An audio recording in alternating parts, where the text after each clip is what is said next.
Saudara-saudari, marilah kita mendengarkan renungan dengan judul Garam dan Terang Dunia, yang berdasarkan pada Injil Matius bab 5 ayat 13. Kamu adalah garam dunia. Jika garam itu menjadi tawar, dengan apakah ia diasinkan? Tidak ada lagi gunanya selain dibuang dan diinjak orang.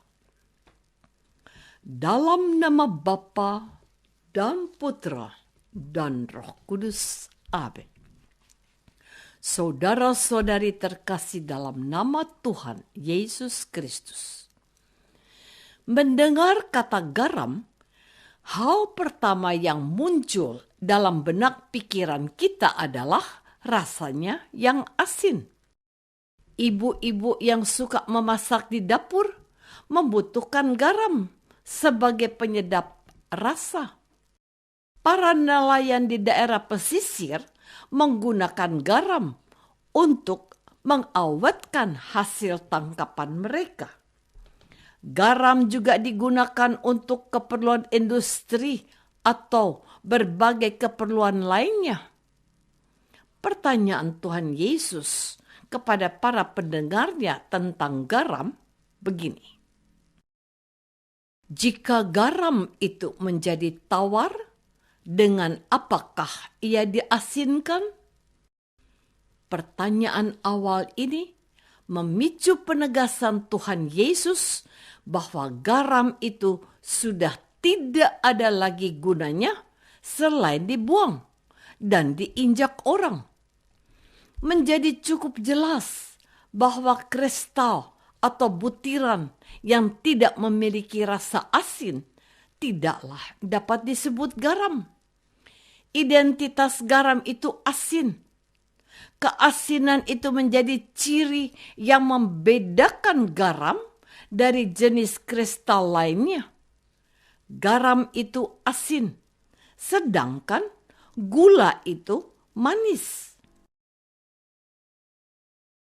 Berbanding lurus dengan garam, kalau gula menjadi tawar, dengan apakah ia dimaniskan?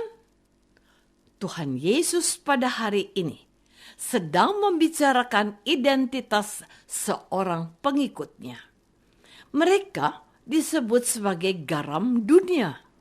Sebagaimana garam di dalam masakan membuat makanan menjadi sedap, gurih, dan enak, maka kehadiran seorang Kristiani di tengah masyarakat haruslah mendatangkan kebaikan, kedamaian, dan kesejahteraan.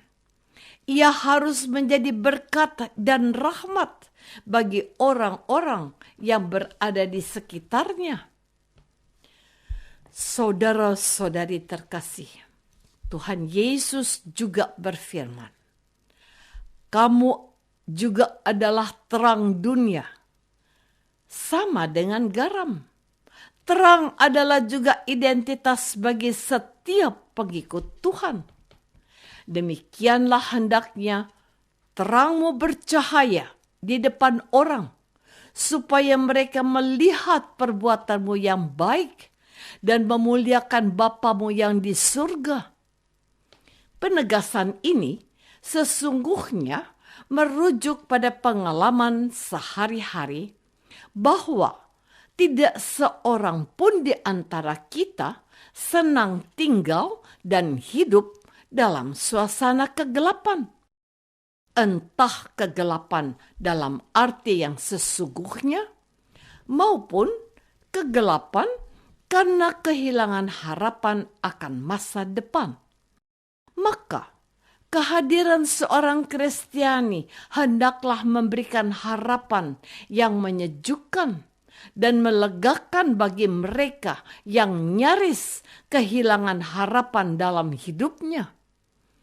Kehadirannya di tengah masyarakat bukan sekedar menjadi anggota masyarakat yang dicatat kehadirannya, melainkan menjadi bagian yang diperhitungkan karena mengambil peran yang sangat dihargai dan terlebih-lebih sangat dibutuhkan.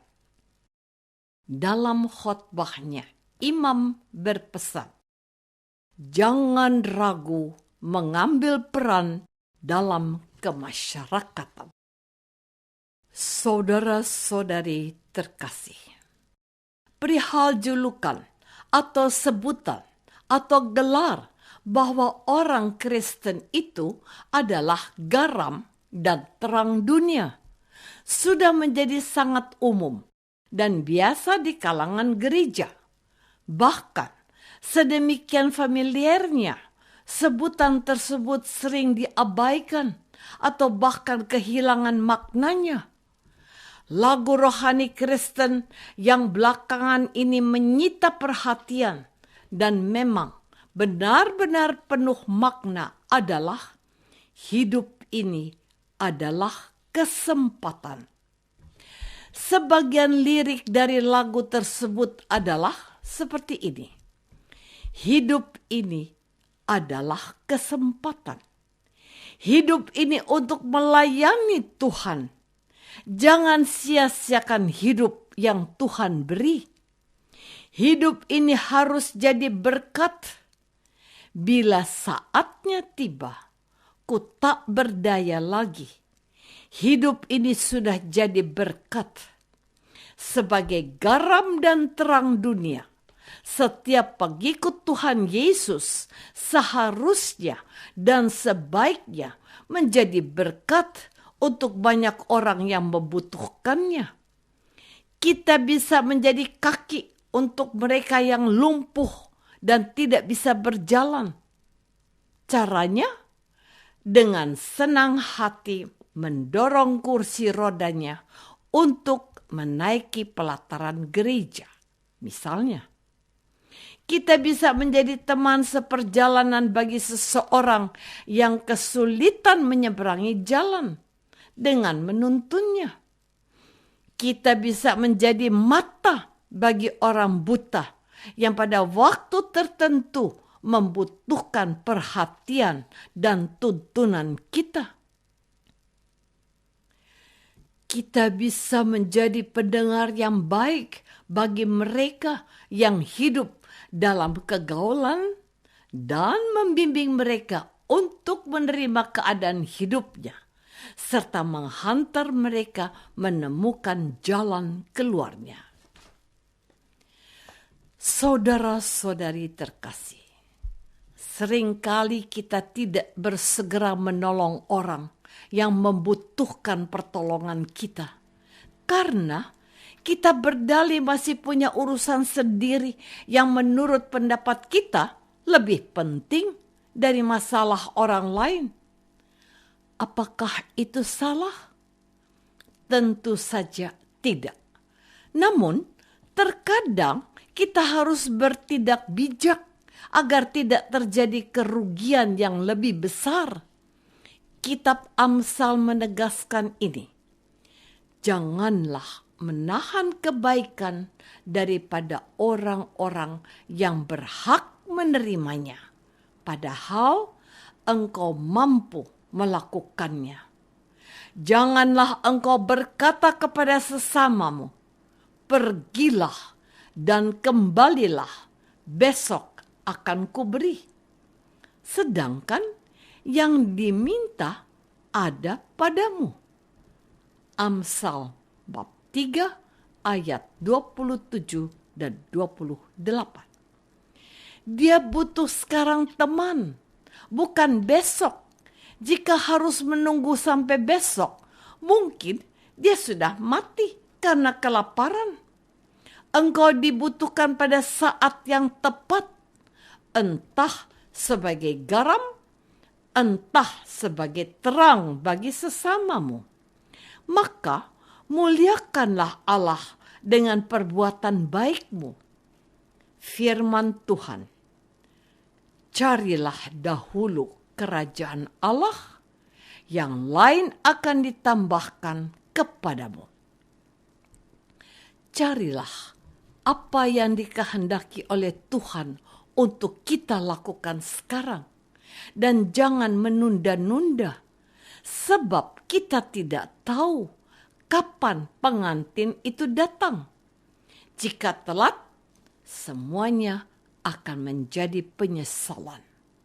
Pelitamu harus terus menyala dan memancarkan kasih Allah.